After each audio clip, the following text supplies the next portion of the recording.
Watch your words, for they become actions. Madam Toastmaster, thank you for that lovely introduction. Fellow Toastmasters, most welcome guests, and anyone who's ever yearned to express something. That opening series of lines came from an ancient Chinese philosopher, wouldn't you know it? A man named Lao Tzu. He was alive 6 centuries before Christ, and he was thought to be on par with Confucius in terms of the power of his philosophy. Now, I really want you to listen, because his philosophy might challenge you to think differently. Lao Tzu goes on to say, not only do your thoughts create your actions, but that your actions ultimately create your destiny. In simple words, it's what's inside creates what's outside. What's within creates what's without. That's what Lao Tzu had to share with us. Now you might think, how does this affect me? How does it relate to me? Well, here's one way to look at it. What's within you now that's yearning to come out at this point in your life that will change your destiny? It could be something very small and lead to something small, but it's important. I want to tell you a story that underscores this point. It's a story about a woman who used the Lao Tzu principles, although she didn't really know it, to affect her destiny and indeed change the world. This is who it is. This woman, lover of running, Julia Chase Brand. No one's probably heard of her, right? No. This is a photo of her in 2011, and she's holding a picture of her 50 years earlier. Now, in the 1900s, and up until very recently, women were only allowed to run up to half a mile. That's it. No 5Ks, no 10Ks, no marathons. In competitive running, you could run half a mile. And indeed, men thought that if women ran, then it might be too masculine for them, so they banned it. Men thought that women could never stand the stress of longer distances. Some men thought that if women ran too hard, indeed their uteruses might fall out right there on the course.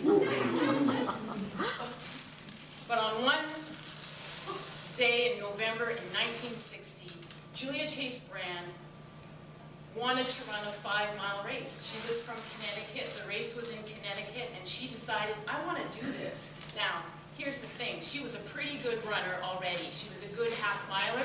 That was approved. But the 5-miler was banned. She went up to the race director, and she said, "Sir, may I run in this race?" And he replied, "No, get off the course." And she did. She retreated. She went away. But she thought about it.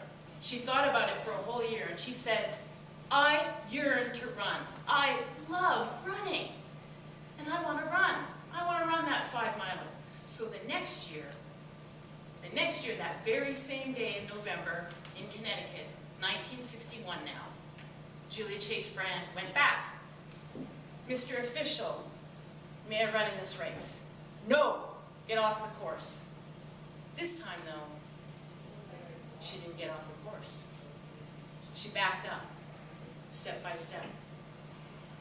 One full city block from the start line. Bam! Goes the gun.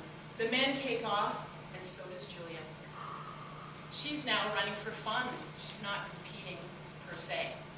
She passes one man, she passes two. By the end of the race, she's passed 10 men.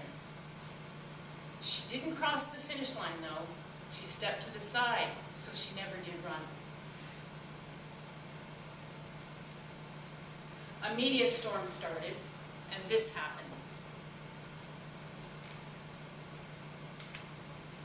A photo of her running, taken by Time Life.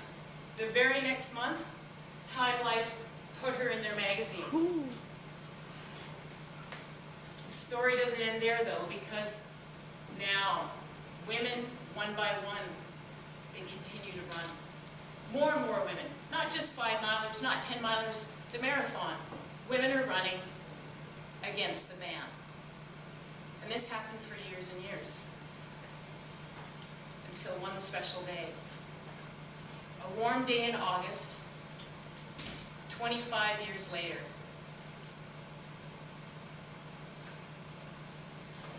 This.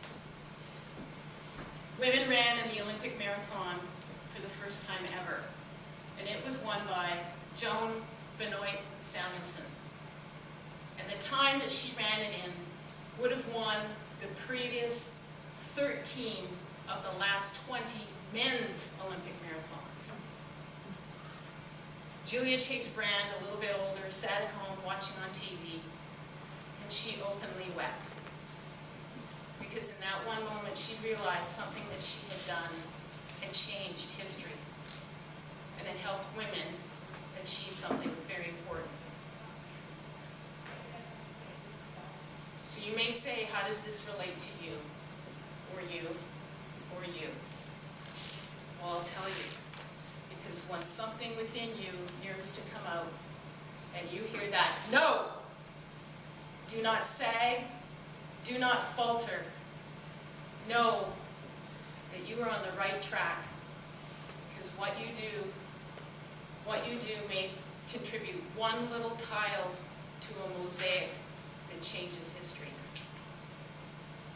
Lao Tzu said, thought gives rise to action, gives rise to destiny. Make it yours. Thank you.